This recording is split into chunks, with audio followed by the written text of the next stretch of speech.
Hello world, hello Facebook, hello all those watching this on listenvisionlive.com. It's the Nitty Gritty Show. It's your boy Jay DeCosta. It's your girl Katniss. And together we are the Nitty Gritty. It's Tim Wise. You're watching the Nitty Gritty Show. Everybody, this is Stevie Powell. You're now watching the Nitty Gritty Show. Check it out. And so I'm DeCosta and you need to watch the Nitty Gritty Show. My name is Sherman Moss, and you're watching the Nitty Gritty Show. That's the Grant Thompson, aka G. Ainsworth, and you're watching the Nitty Gritty Show. I'm Anthony White, and this is the Nitty Gritty Show. Yeah. Bam, it's Jay Thompson. You're watching the Nitty Gritty Show. You are watching the Nitty Gritty Show. My name is Jay Grant Thompson, and guess what? You're in tune to the Nitty Gritty Show. I'm Will Jawando, and you're watching the Nitty Gritty Show. Hey, my name is Mitch Holmes, and you're watching the Nitty Gritty Show. And my name is Peter DeCosta and you're watching the Nitty Gritty Show. This is Pastor Rob, and you're on the Nitty Gritty Show. I'm Ray Pittman, and you're watching the Nitty Gritty Show. Hey, this is Joni Ford of Ford Wellness, and you're watching the Nitty Gritty Show. Yo, what's going on? It's your boy Benny Black, and you are watching the Nitty Gritty Show. It's time for the Nitty Gritty. Conversations get real loud. It's time for the Nitty Gritty. The revolution's not televised. It's time for the Nitty Gritty. Reaching out to your conscious mind. It's time for the Nitty Gritty. More than talking, we taking action. What's going on world? What's going on Facebook? Everybody catching us live on listenvisionlive.com. It's your boy Jay DeCosta. And it is your girl Katniss. And together we are the Nitty Gritty. Look, we're excited about our show today. We've been wanting to talk about this for so long. We've been wanting to talk about blacks in corporate America and then our mark there, how to infiltrate that segment, how to stay there, how to get that power within our community. And we have two great individuals to have this conversation. One is a DC native, Henry Smith. Born and raised, family lineage out of DC. So like this is great. And then we also have Benjamin Wells, one of my brothers, fellow brother at Reed Temple. Yeah, so I'm really excited to have you as well, sir.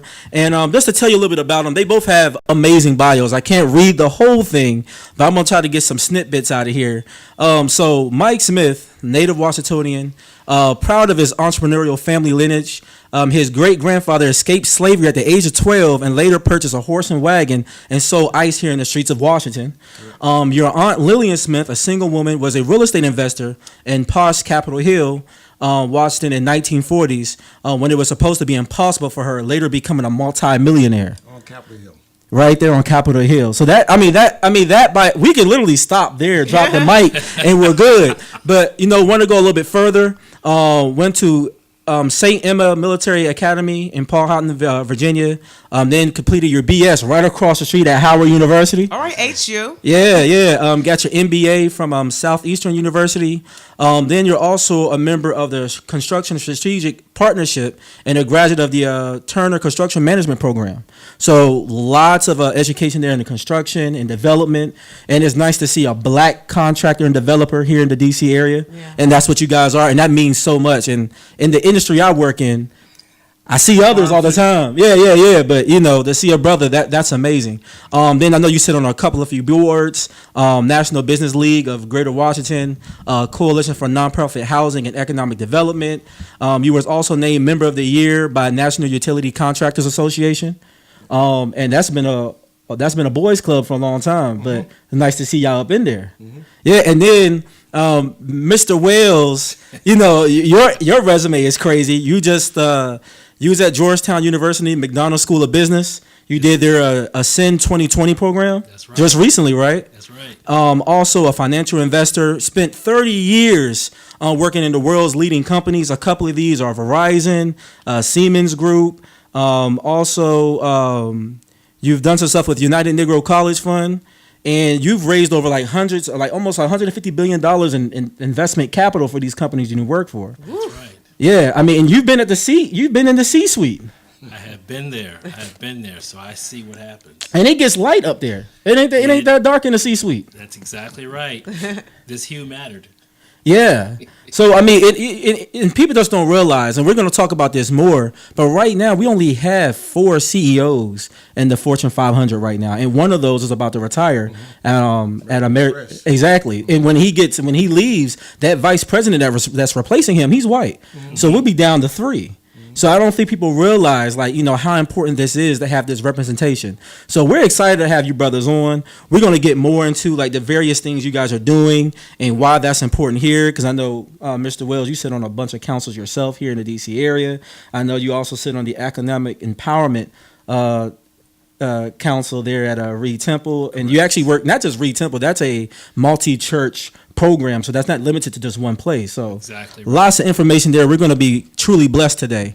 But before we get to the show, those who watch us regularly know we got to give out these to hell withs, and we got to give some blessings. So first, the to hell withs, got to get the negative out the way first, right?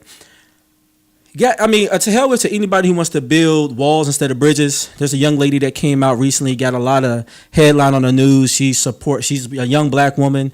She's supporting the building of the wall with Donald Trump.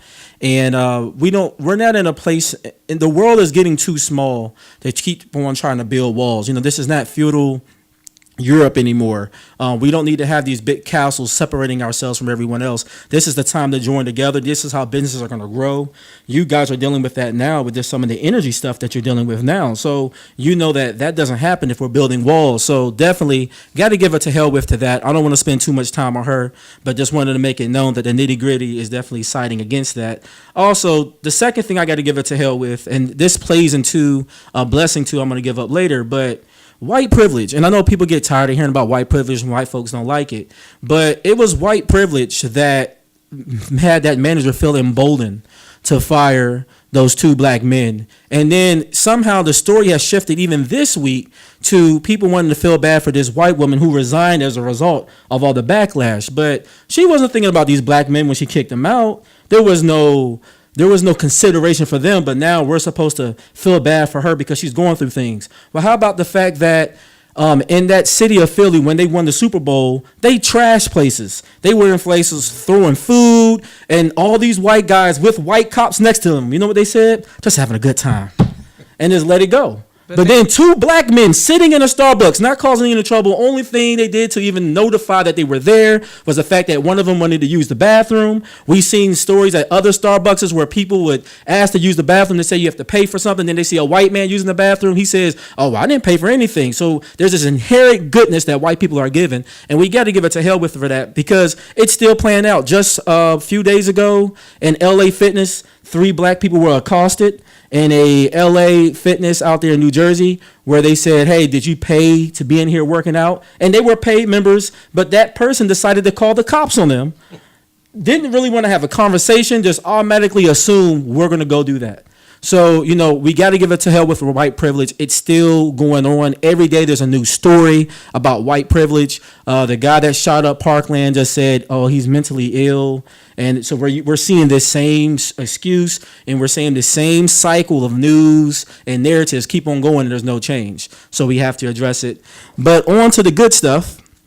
Got to give a blessings to the Nitty Gritty Show. Today's our 50th episode. Congratulations. So you guys are making history with us. Wow. We're on our 50th episode. Exciting. Yeah. That's big for us. And next week we're going to be celebrating episode 51 and a year on the air. 1 year right anniversary. Here. Can you flash that photo real quick for me, Jay? Our flyer. Yeah, so celebrating our 51st episode here, 1 year anniversary at the Nitty Gritty Show. You guys can feel free to come and join us. Come sit in the crowd, kick it with us. We're going to have some libations. Some snacks, light refreshments. Some light refreshments. So feel free to come through, celebrate. It's gonna be a little different from our typical shows. So make sure you come and join us for that. And wait, I just want to give one quick blessings to it. It's gonna be very quick. So I watched the Cavs game. Y'all got to work on defense and y'all got to work on communication and setting those picks because it wasn't good. And y'all know I'm a big Cleveland fan, a big basketball fan. So for all my basketball fans out there, I don't know what's going on with the Cleveland Cavaliers, but in order for us to move on, we got to make sure we play defense. That's all I got to say. That wasn't a blessing to you. That's more of a to hell with. Well, no, it's a blessing too because you want to give good energy. You don't want to, down them. You know what I'm saying? We're not down and out. We came back and won a championship 3-1, so we can do it again. No big deal. I'm a LeBron fan. I can't say I'm a fan of the Cleveland Cavs because that wouldn't be true. I'm a fan of LeBron, but I am from DC, so I'm repping right now. All right. So got to do that. Shout out to J. Cole for his new album. That's dope. Putting out a lot of good positive information. Shout out J. Cole. Yep. And then the last one. Shout out to James Shaw Jr. There was a shooting just around 3 o'clock this morning, or in the wee hours, out there in Nashville, Tennessee, at the Waffle House. Four died, and it was a young black man. Flashed a photo of him. He was actually, a bullet grazed his arm as he stopped the gunman. Yeah. So burned his hand. Hero, and they're still looking for the shooter, a white male, a white terrorist. Right, let's call them what they are. I know a lot of people don't like when we use that kind of language, but they're always getting these excuses, so we call them what they are. White terrorists out there shot up that place, and this young brother put his life in the line. 29 years old, has a 4-year-old daughter, and he doesn't consider himself a hero. He just say, hey, look, he just figured he would do what anybody else would do, and then when you have fight or flight resistance, he decided to fight, and he stopped this guy. So definitely blessings to him, and then blessings to the families that did lose someone in the process of that. And it was another assault rifle. I know they're saying like, oh, assault rifles aren't bad, but they're being used in these killings. So we have to address the gun issue here in America. But without further ado, we want to jump into this discussion. I got a funny video for us to play, so I'm going to play that. You guys are going to get a kick out of this. I think you will. Jay, can you roll that video for me? How to survive in corporate America as a black man. As you can see, I am a black man trying to get myself together at work. And you know damn well I do not want to go back out here with these white folk. And the thing is, I don't have nothing against white folk. It's just, in corporate America, a brother just can't be himself. You just can't be all the way black in corporate America. That's probably why it's not a lot of us in here. But I'm here to change that. I have decided to create this video for all the brothers out there. These are 3 easy rules for the black man to survive corporate America. Rule number 1, learn to talk about shit that you don't give a fuck about. In corporate America, people will volunteer information that you really just don't give a fuck about. And you can't say, get the hell out my face, or why the fuck you talking to me? Instead, just say this. What's going on, Zach? I'm all right. How you doing? I'm doing good. Did you have a good weekend? Yeah, man. Let me tell you about mine. Okay. Me and my girl, we bought a Groupon. What? Gave us a cabin in Gatlinburg, half price. Crazy. Guess what? Came with 2 tickets to Dollywood. That's crazy. We had a ball. Right, We right. went out to the outlet malls. Sure. I went into Sperry Outlet Mall. I bought these new loafers. Are you kidding me? 2-tone loafers. Are you They're kidding? phenomenal. Leather on the bottom, leather on top, leather all over. What's up, Zachary? Hey. Rami, you telling him about your new loafers? Yeah, man. Man, Will loves the let loafers me tell you too. what. I showed him a picture. Let me tell you what. I liked them so much. I went out and got myself some excellent arch support. I've got these flat feet. Yeah. Not much arch. I got some bunions. Rule number 2, you and the other black dude that works there, y'all can be cool, but don't just be too cool. You can't be in the break room like this. Shout, what up?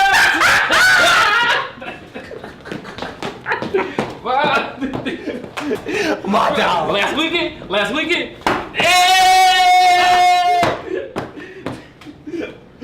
I can't breathe.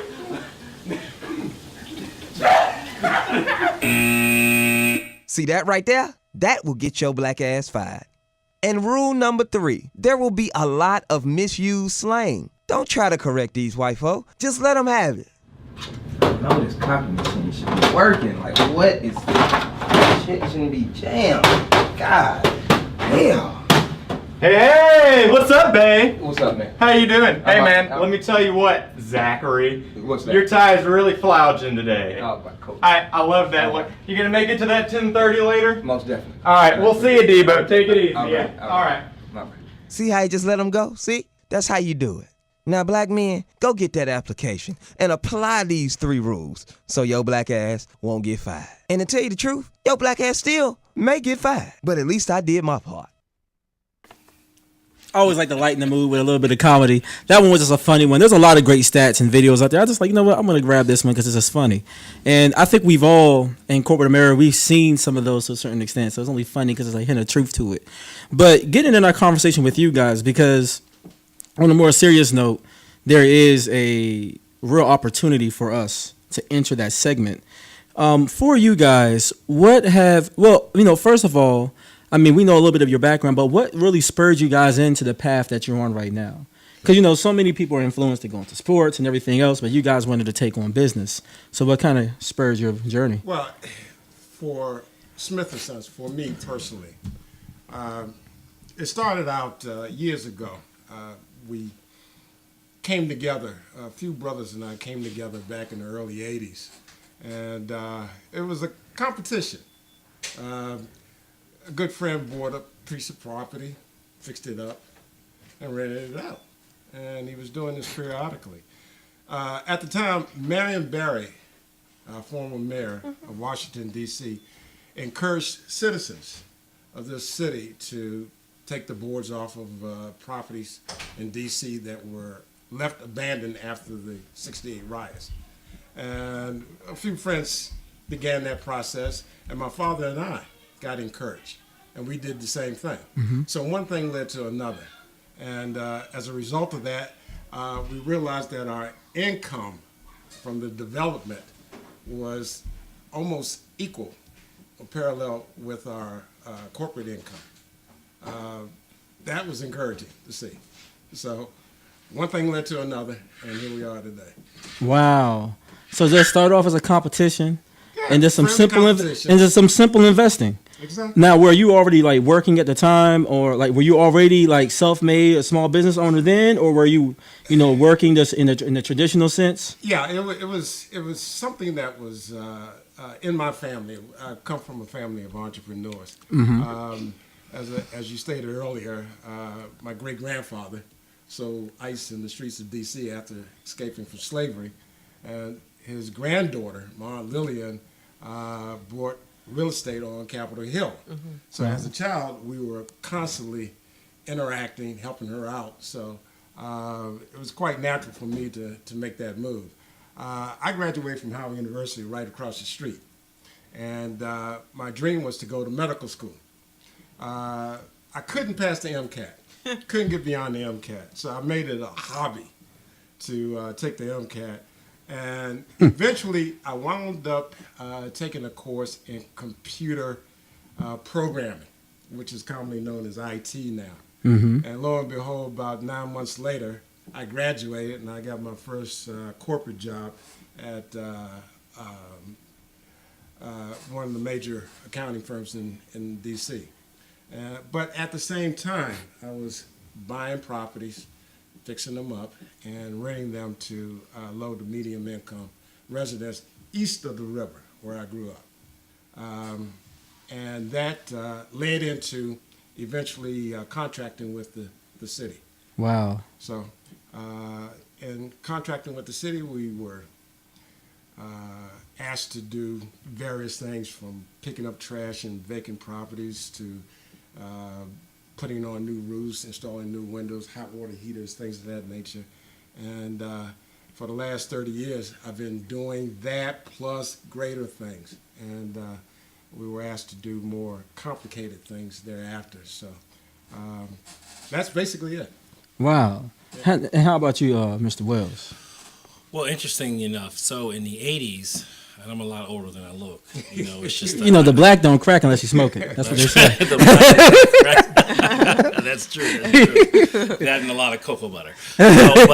No, all jokes aside. So in the 80s, I worked in defense electronics, and in '89, the Berlin Wall came down. Defense dried up. The administrations were changing from Democrat to Republican, from Republican to Democrat. So I got laid off. So I made this transition going from, being in defense electronics, and similar to what Mike said, I took this course in networking. That was back then when networking was kind of new. Tying two computers using the same, sharing a printer was a big deal. So that led to me getting a couple of corporate jobs, and as a result, I was able to, through God's blessing, able to sort of work my way through the corporation. I began to see things and we get elevated and moved up in the organization. I began to see how the game was really played. There's a saying out there, the golden rule, and it's not the golden rule is he who has the gold rules. So a lot of times people will think corporations operate this way, but they really operate a different way. And I was able to get visibility to that. So that's what made me sort of do what I'm doing today. Wow. Go ahead, yeah, so I wanted to ask, how easy and how hard is it to actually start a business and get into this kind of sector? Because you said yourself that you came from a lineage in which you were taught. So I don't know, maybe there was some money that you had access to help you get into this sector. But I don't know. I don't want to assume. But to our viewers, how easy and how hard is it to actually permeate the corporation world? Well, I was blessed to be born in Washington, D.C. at the time that I was. Marion Barry was a big influence to a lot of us. Yeah. He gave us the opportunity to play on the equal playing field back in the early 80s. Having done so, he set things in place that will allow us to sit at the table. Where heretofore, we didn't have that opportunity. My father gave me my first $500. You all heard this story about the first $1,000 in Trump's case, the first million, but in my case, it was $500. And we put a deposit on a 4-unit building east of the river. And that started it off.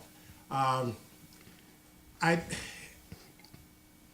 think for anybody to get into business, they really have to have a passion for what they want to do. Not with the interest of making money. They have to get involved with something that they truly believe in. It has to be a passion there because there's so many roadblocks and obstacles in the way that can make it difficult. And if you're in it for the money, you're not going to survive. But Washington, D.C., we're blessed to be here in Washington, D.C. Marion Barry set a template here in this city that will give anybody who has a passion for business an opportunity to take advantage of that passion and do well in Washington.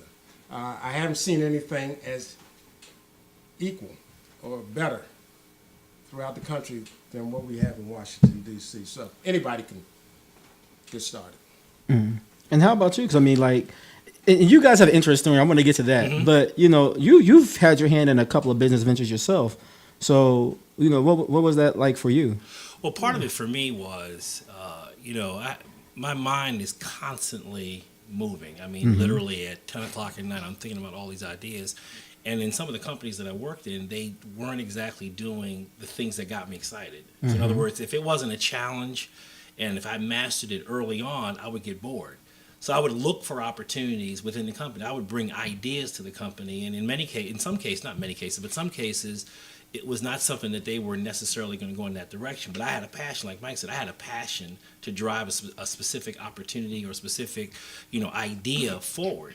And I realized that in order to do that, I had to step outside and do it myself. Because that's really what was a driver. Because it's kind of like the things that you would do for free, those are your passions. Yeah. The money will always come. It's not about the what, it's the why, and why are you doing it.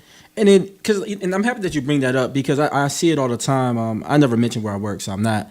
But I see it even in my industry and even where I work. You'll have talented people of color trying to ascend the ranks, but there's always and women too. Women get this too. And whenever they try to ascend the ranks to certain areas, there's always all these hoops you got to jump through. Oh, well, you got to have this. Well, you got to have this. Well, I'm doing this, so what was the point of doing this if you're telling me I need to have that, right? And then there's ideas you have, but you can't change them at the middle management levels. You have to get to that executive leadership or the C-suite to really affect any real change, and then you get frustrated, I think. And it's so challenging. But you made it that high, to that board of directors level.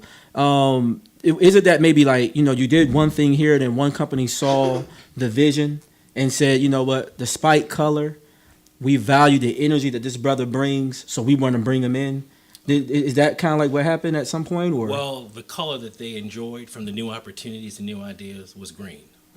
So when you are working in a corporation and while you're being mindful of shareholder value and stakeholders and what the value proposition of the organization is, the one thing that makes them colorblind is if you're generating revenue and if you're generating revenue in new environments, that changes the landscape and that gives you somewhat the platform to be able to really ascend. For example, ironically, Mike will tell you that he was at Howard University. I had Howard University as a customer for over 18 years. And they spent millions of dollars with me because I always brought value to them, but I also brought value to my company. But the thing that made it important for me to step out and do something different was because I was ready to do something slightly different and be more inclusive. I was the first chair. I won't mention the company's name, but I was the first chair of the diversity council of this large $100 billion company. They never had a diversity council before. I was the first chair. I set up I had set up everything, co-chair, the entire council. And I showed them that people that look like me could do those things if given an opportunity. Yeah, and I even see that at, I'm far away from where you guys are at. I'm gonna be there one day. Though. You will be. I am gonna be there. There's no question about that. All those things are not as though they were. And and me and Kat, we talk about this often. And people in our group, like for instance, where I'm at, they traditionally they don't have a lot of black people in that part of the business, right? But what happened is they seen one do really well, then they bring another one in. They say that brother's killing it. He's not just hitting quota. He's not just working that plan. This dude is exceeding plan because we have goals and things that we're trying to live for. Whatever the influence or the ambition is set up for, is there. And then what happens is they see enough excellence in one, and then they start bringing others in. And one thing that we could create amongst ourselves in the culture is that we don't try to shun others out. There are some that kind of believe that if you allow another brother in, it's gonna take away shine from me. I'm no longer the token. And unfortunately, that does happen in some industries. I'm happy to see that it's not happening where I'm at. You see a lot of people reaching down and bringing each other up.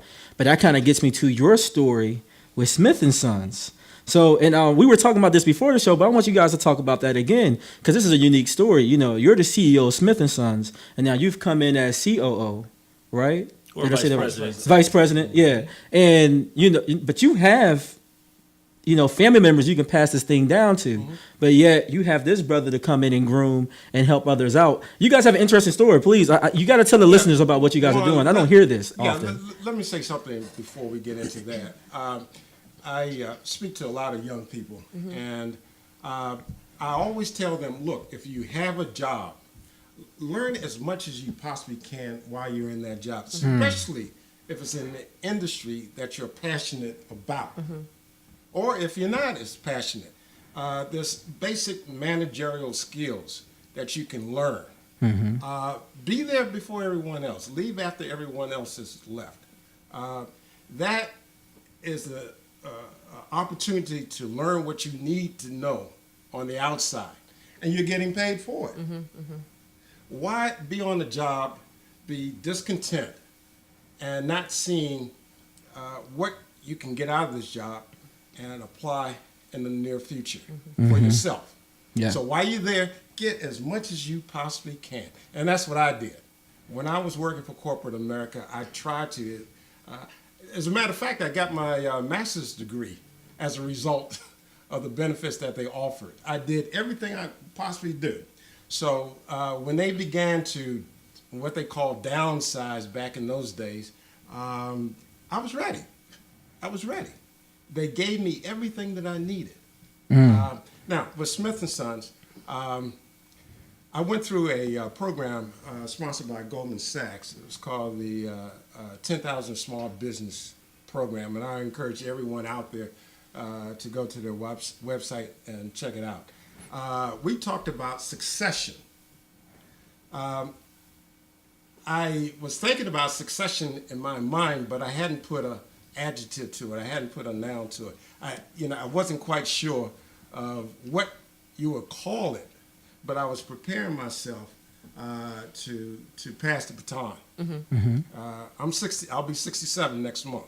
Look good, brother. So, thank you, brother. It's like been 10 more minutes. You got 10 more minutes. 10 more I can recall my nieces and nephews wanting to work with me when they were younger. And one of my nieces took that challenge, and she went on to get her master's degree in industrial psychology. Now she's our HR director. Oh, wow. Wow. And we have another niece that is doing the same thing. So the ladies stepped up. Okay. The ladies stepped up, and they're working directly with Ben and I for that next phase. So whenever we meet, and Ben will testify to this, I tell everyone to leave their egos at the door. We all got egos. We want to think that we're the man or we're the lady, but we need to leave our egos at the door when you look at what we're trying to build here. So I had no problem. I wanted somebody smarter than me. I wanted somebody more aggressive than me. I want somebody more handsome than I am to get out there and represent Smith and Sons. So when I met Ben, I felt that I had something here, and he's proven time after time that he has the passion to continue this. And we talked about, I want him to mentor my nieces, my family, to take over when he's ready to step down. I'm not selling the business. I want this business to thrive. My Aunt Lil, God bless her, the family multimillionaire, she started a company back in the day called Smith Realty.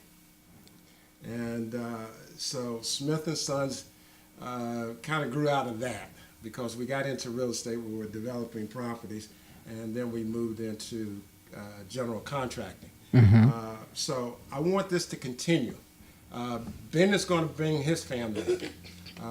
I have younger members coming in. So it's going to be a continuum.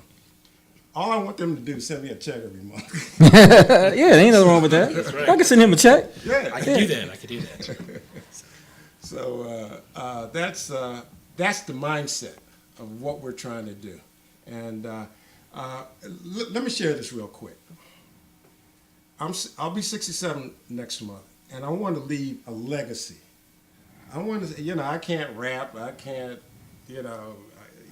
throw a football, basketball, anything like that. My legacy is, I want my legacy to be that Mike Smith made something here and left something that others can benefit from.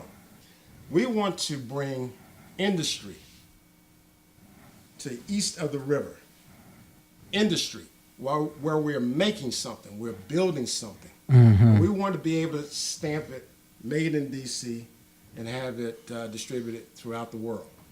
We have that opportunity now. We have something called the eHub 50. I read about that. eHub 50. It's a solarized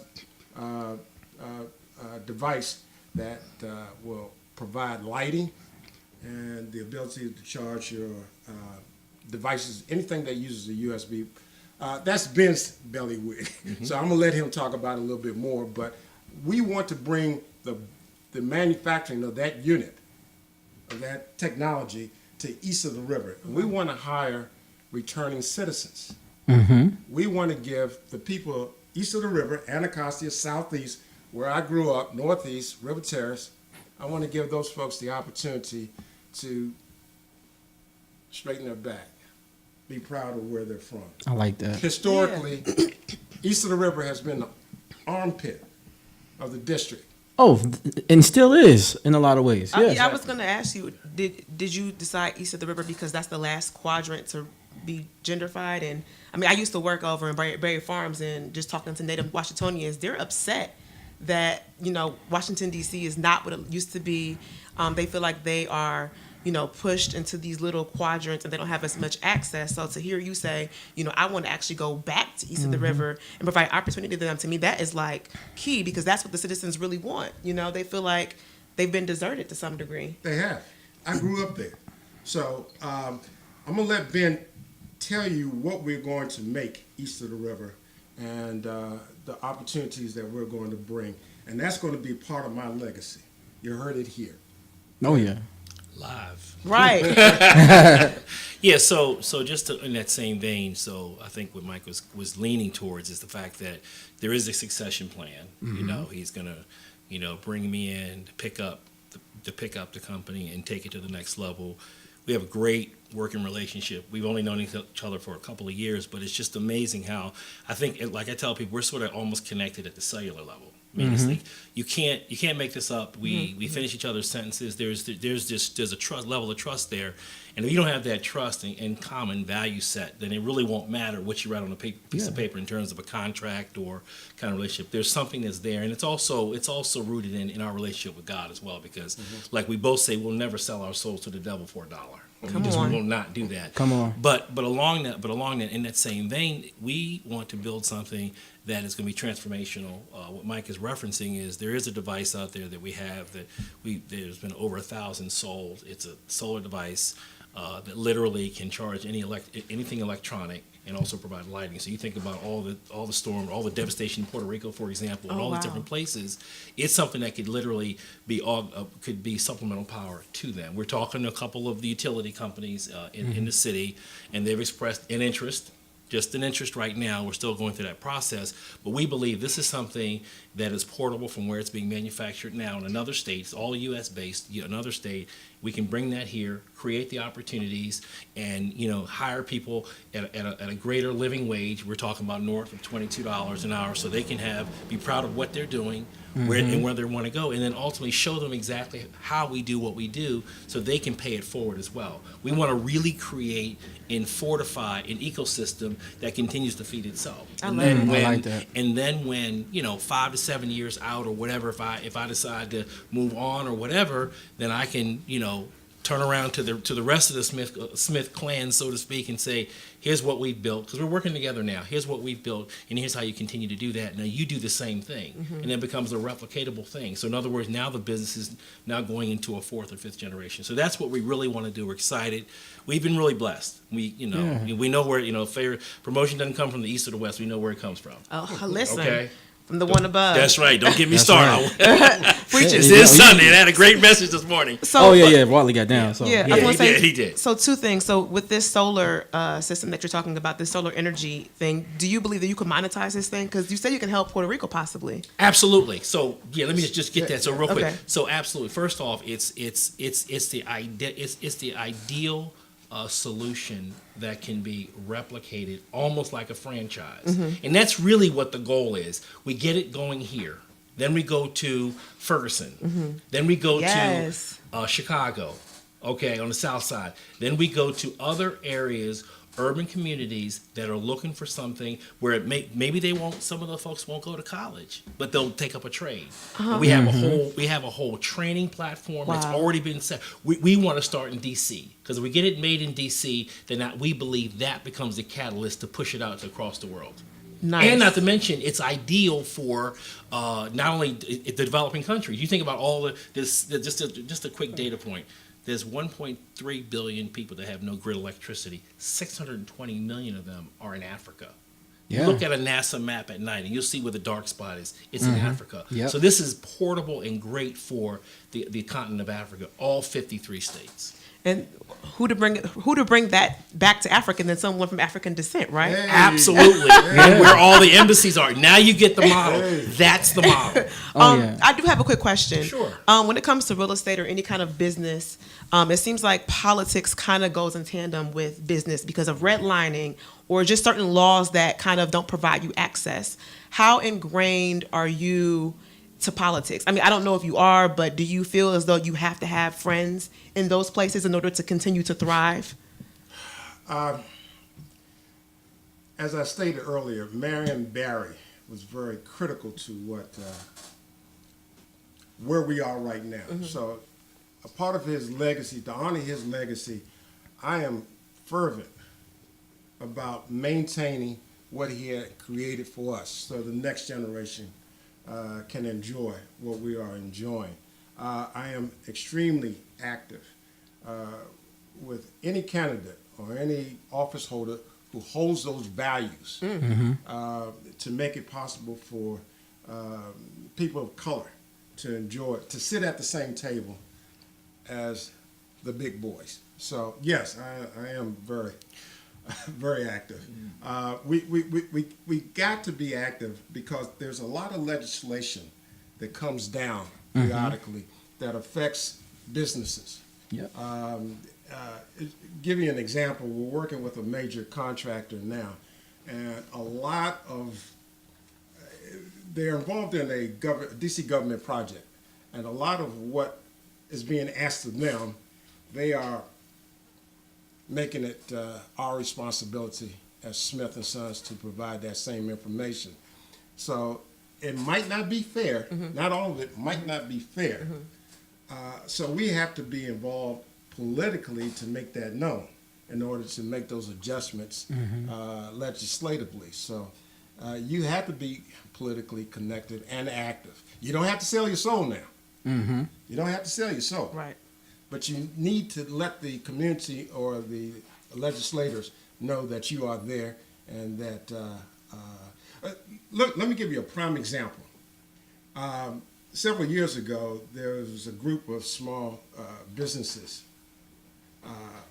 that realized that a lot of money was being left on the table. It's a group of us, and we're called Certified Business Enterprise. Okay.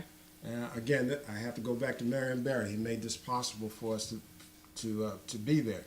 And by law, 50% of the discretionary revenue for each agency has to be spent with businesses like mine. Okay. Over the years, that revenue wasn't spent with small businesses. In other words, it was left on the table. So because we were active politically, we brought this to the attention of the council and to the media as well as the community that this was happening.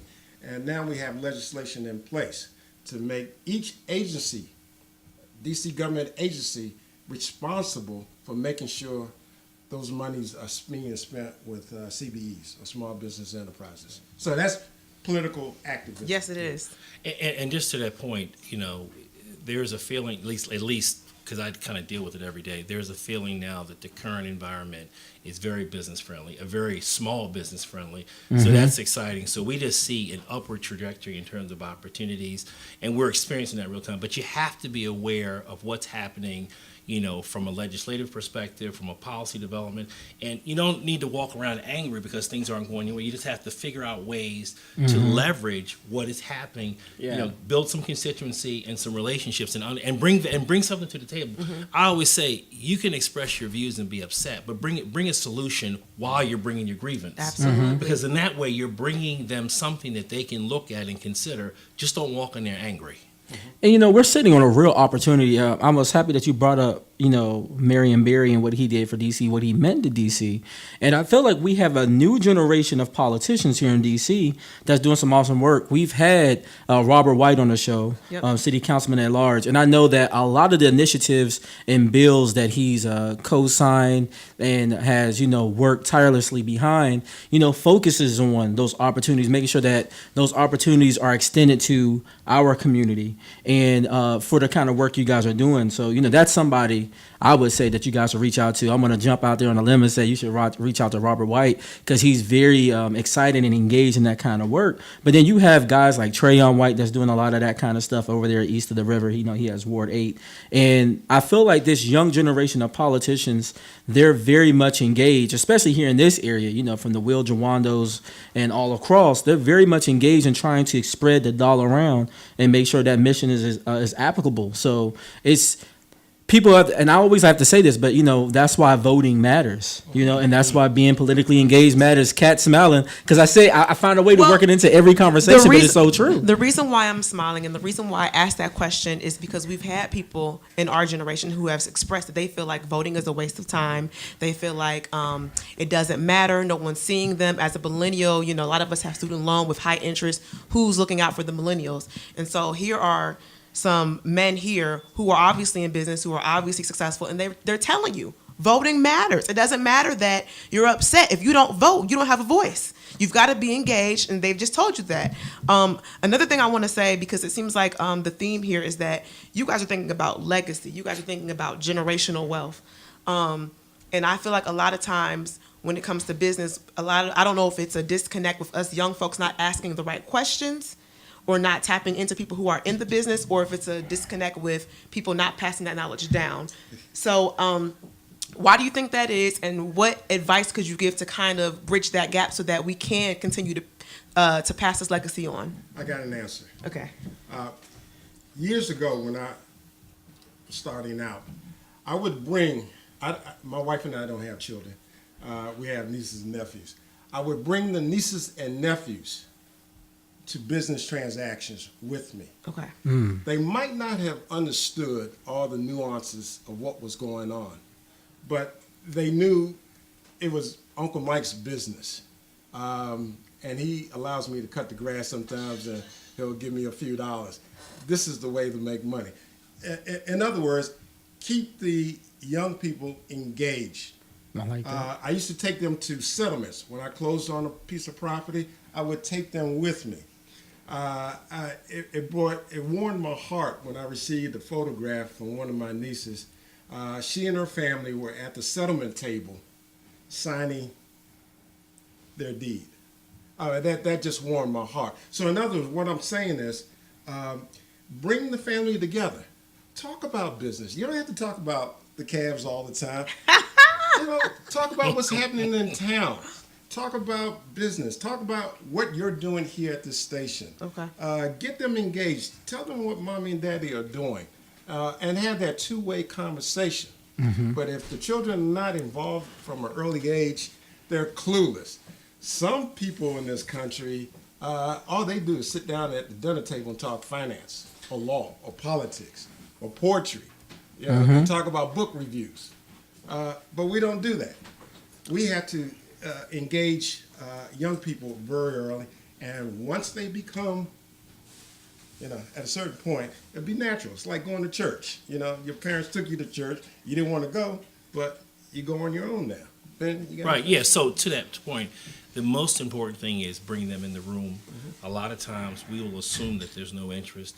Most recently I have 3 children, 31, 2 girls and a boy, 31, 29. 31? 31, 29, and 25. You don't got no kids that old. Man, stop lying. That was in crack. That in cocoa butter. I exfoliate too. But anyway, but I bring them and expose them, and let them get engaged. I remember when I went back in late 90s, I took my 4-year-old son. I put a little sport coat on him with a little pair of khakis, and I took him to a meeting over at Georgetown. And it yielded a multiple. And I did it sort of strategically because they're saying, "Oh, that's why the guy works so hard." Because, but the point is, he was in the room, and so he got a chance to see what happened. Now, he didn't understand everything, obviously, but today he's a graduate from college. My oldest daughter has her MBA. So my point is, you have to bring them in the room. You have to show them what you're doing. And sometimes you have to drag them along, just like when we were younger, being dragged to church. But that exposure, there's something that happens like osmosis. They become interested, and that's what happens. And that's what I think is missing. And I just want to kind of just digress for a second. I loved your point that you made earlier about the whole voting thing and people assuming that one vote doesn't matter. Look at the election down in Alabama. It was a couple of votes that got dug over the line. So it does really, really matter. Yeah, and there's just so much truth in what you guys are saying here. I look at it. I'm not a millionaire yet. I will be. I'm going to be. It's not a question of that, right? Exactly. Call it or not. But I look at even with my parents. My parents are not millionaires right now, but they're pretty financially savvy. And even though they're not.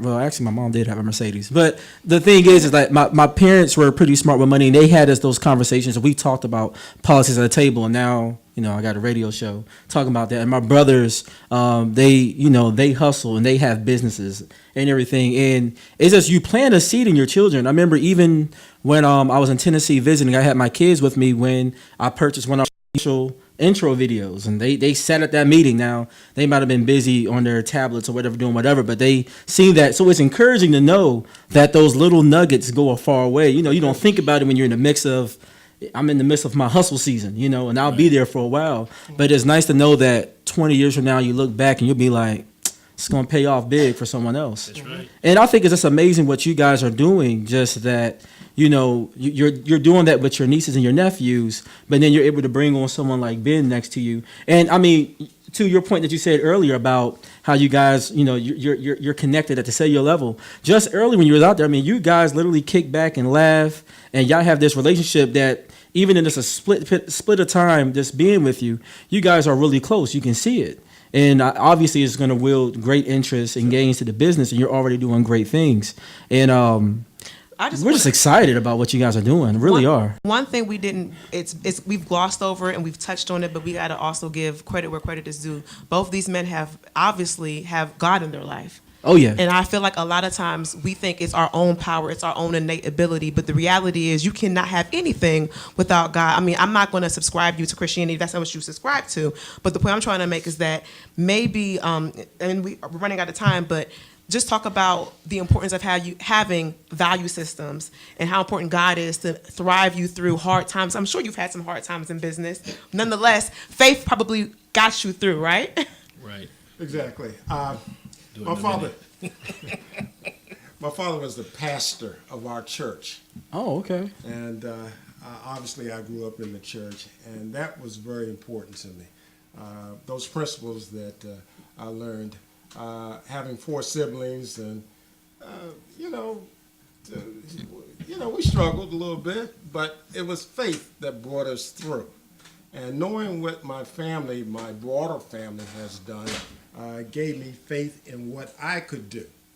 When I met Ben, we just connected.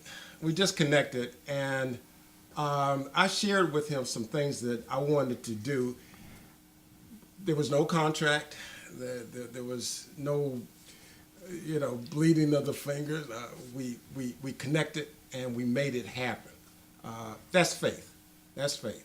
Ben? Right. So you're right. So there's nothing to me happens unless you understand who makes it happen. Mm-hmm. And there's a verse in 2 Corinthians 4:7 says that, what do you have that you didn't receive? And if you received it, why do you boast as though you didn't? Everything we have, every gift, skill, and ability came from someplace else. Mm-hmm. There's only one person, I'll use a theological term, ex nihilo. There's only one person, and that's God, who created something out of nothing. So everything that we have has been given to us. So I'm very mindful and cognizant of what I have, what I've learned, and I get up and he knows I have a prayer partner. We're on the phone literally at 5:30 Monday through Friday for 20-30 minutes praying on the phone, because we know that's the only way we're going to be successful is if we put him first. Period. End of story. And like I said earlier, I'm not going to sell my soul to the devil.